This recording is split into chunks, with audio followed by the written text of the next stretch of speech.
For thousands of years, cheating, or infidelity, has been so closely linked to immorality that it's difficult to even have a conscious conversation about it. I mean, bring it up, and you can even see the hair standing up on people's arms. If you've been cheated on, it leaves emotional wounds that may leave you bitter and distrusting. If you're the one who cheats, you end up feeling ashamed and condemned. Hardly anything creates more relationship insecurity than cheating. But part of that insecurity is that we don't understand what exactly causes people to cheat. And so, we make their cheating mean something that it doesn't mean. In this episode, I'm going to expose to you the real reason that people cheat. I'm going to progress through the rest of this video with the assumption that what cheating or an affair is, essentially, is when two people have both agreed to having an exclusive romantic relationship, and then one person basically breaches that contract. Most of us get into relationships because we desire to feel the security and consistency of connection. We often call this love. Also, many of our emotional needs are satisfied by having this consistent, secure connection. In order to feel loved, we have to see that these emotional needs are being considered and consistently met by our partner. Sorry to break it to you, but you are not a one-person show. Regardless of what you have heard other spiritual teachers tell you about the fact that you can be a universe unto yourself and meet all of your needs on your own, there are a great many needs, emotional needs, which can't actually be satisfied just through yourself.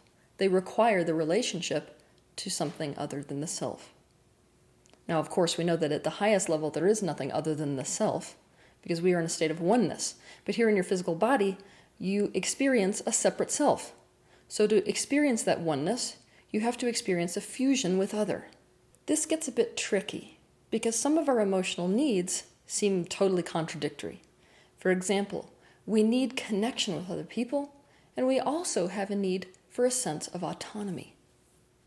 To understand more about this, you can watch my YouTube video titled, I Can Have Me, and I Can Have You Too. We have been telling the lie that cheating is all about poor self-control or about lust. Well, guess what? Cheating is not about those things at all. We've been telling the lie that if a person loves you, they'll never cheat on you, and so if they cheat, it's because they don't love you enough. Again, this is not true at all. To understand more about this concept, watch my video on YouTube titled Endurism. We've been telling the story that the person who cheats is the bad guy and the person who is cheated on is the victim. Again, this is not the full picture. So knowing that everything we've been telling ourselves about cheating is a lie, what is the truth about cheating? We cheat because our emotional needs are not being met in our current relationship. It is as simple as that. For example, let's say that somebody gets into a relationship and they start to feel like they're losing themselves into the relationship. They're dissolving into it. They have no sense of autonomy. Sometimes, if they go cheat, that experience enables them to feel, oh, guess what? I am a separate self. I have freedom. Or let's say a person starts to feel lonely and completely worthless in their relationship. Maybe they're married to somebody who's gone on business all the time. This kind of a person may go cheat, and by cheating, feel as if they're actually an attractive person. It may increase their self-esteem. Also, by cheating, they get to have that emotional connection they're being starved of by their partner. Knowing that cheating is a way of getting one's emotional needs met also shows us how quickly cheating could turn into an addictive behavior. It could turn into what we are using to escape the emotional vacuum essentially within ourselves, that feeling of desperate isolation. Cheating happens often in conjunction with our inability to actually maintain or to feel connection in the first place.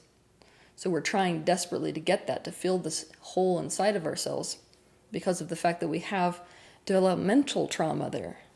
Essentially, cheating could turn into an addiction such as sex or love addiction or porn addiction to help someone escape their feeling of inner emptiness and isolation. For more information about this, you can watch my video on YouTube titled How to Overcome Porn Addiction. Look back at the situations you've been involved in relative to cheating and try to see what emotional need was not being met and that you were attempting, or the other person was attempting, to fulfill through that experience. I'll tell you a personal story. When I was a teenager, I ended up cheating on someone I loved a lot. Essentially, what happened is that I started to feel misunderstood by them. This guy was a golden child. Everything in his life went well. He had a positive attitude, and he didn't understand why I felt so crappy and negative all the time. According to him, life was perfect. According to me, life was always painful. So I started to not feel seen, not understood. It's hard to connect with somebody when you don't feel that way. So what happened is I was attending an anger management class, and I met a guy who was an orphan. Essentially, because of his wounding, he felt the exact same way about life that I did. And I thought, aha, this guy can actually get me. I ended up cheating on the guy that I was really in love with. By virtue of cheating, I essentially got to feel for the first time like, oh, somebody gets me. They see me, they feel me, they understand me. There's a kind of resonance here, because the pain in me needed to be seen, felt, heard, connected with, and essentially given company. I also remember being cheated on in my 20s. I had this habit at the time, when I started to feel unsafe in relationships, of starting to criticize the guy I was with. In my mind, criticism essentially would motivate them to change something about themselves, that I felt desperate to change because it was causing me pain. However, when I criticized this person in my life, he started to feel worthless about himself. His self-esteem dipped too low, and so he cheated on me with a girl he didn't love, but who absolutely adored him. And by virtue of connecting with her, he was actually able to feel that feeling of self-esteem, which was an unmet need. I was not meeting that need of his. I know that at this point your skin is probably crawling, because what you've just heard me say is, you have the responsibility for meeting your partner's needs, or else it's justifiable why they're cheating on you. That's not what I'm saying. But what I'm saying is that when you enter into a relationship, part of that relationship is essentially the idea that you include the other person as the self, which means that you will capitalize on their best interests.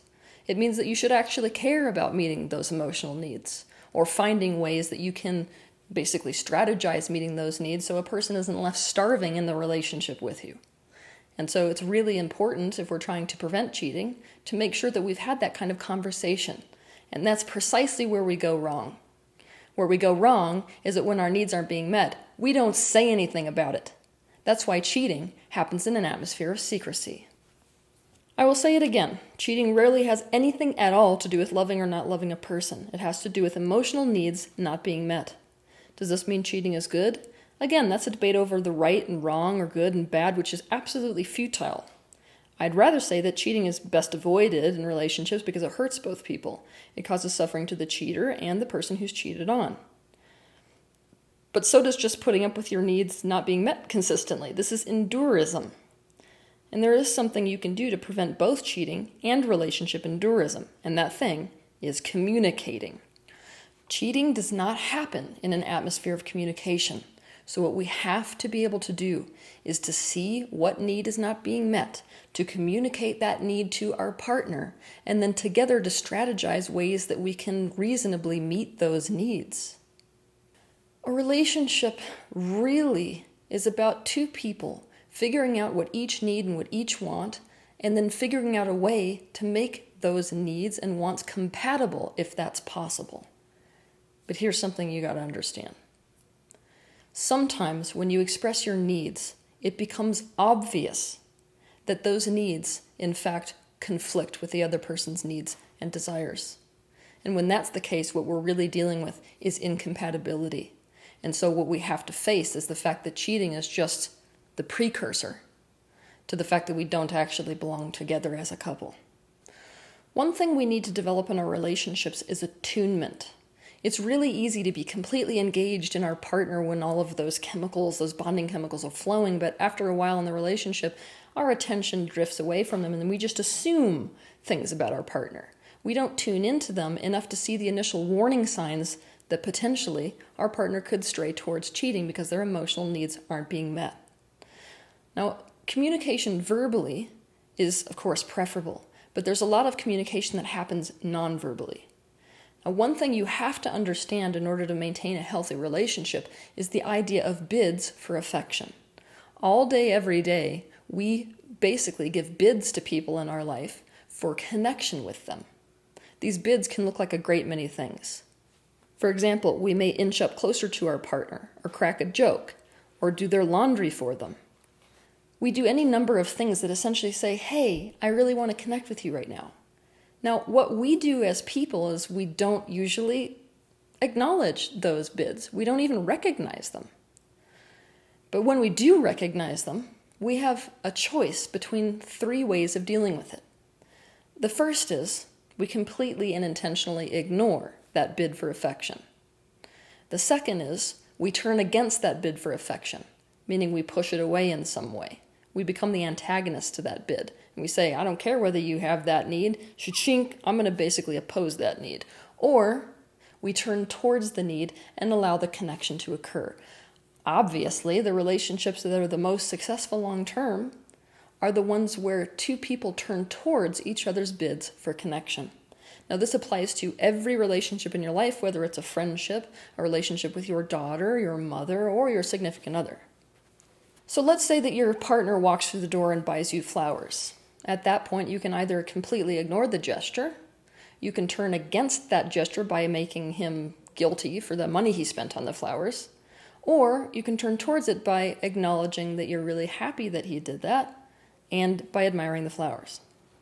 I have to say here that if we are in a relationship with a partner who doesn't really care about the fact that our needs aren't getting met and isn't willing to work with a way to get those emotional needs met, you're actually in an abusive relationship or a one-sided relationship.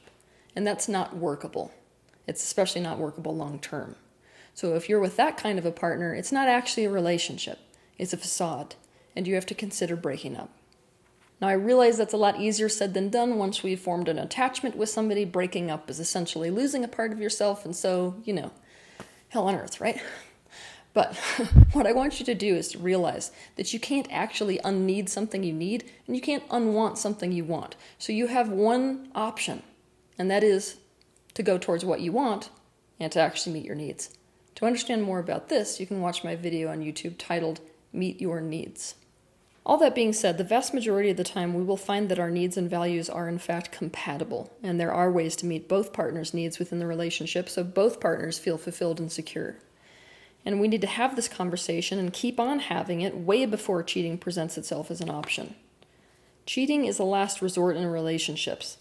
It usually means the emotional tension has been high and people have been dissatisfied in the relationship for a really long time. Keep in mind that fidelity itself is a big issue in relationships, and we often walk into relationships assuming we have the same definition of infidelity when we do not.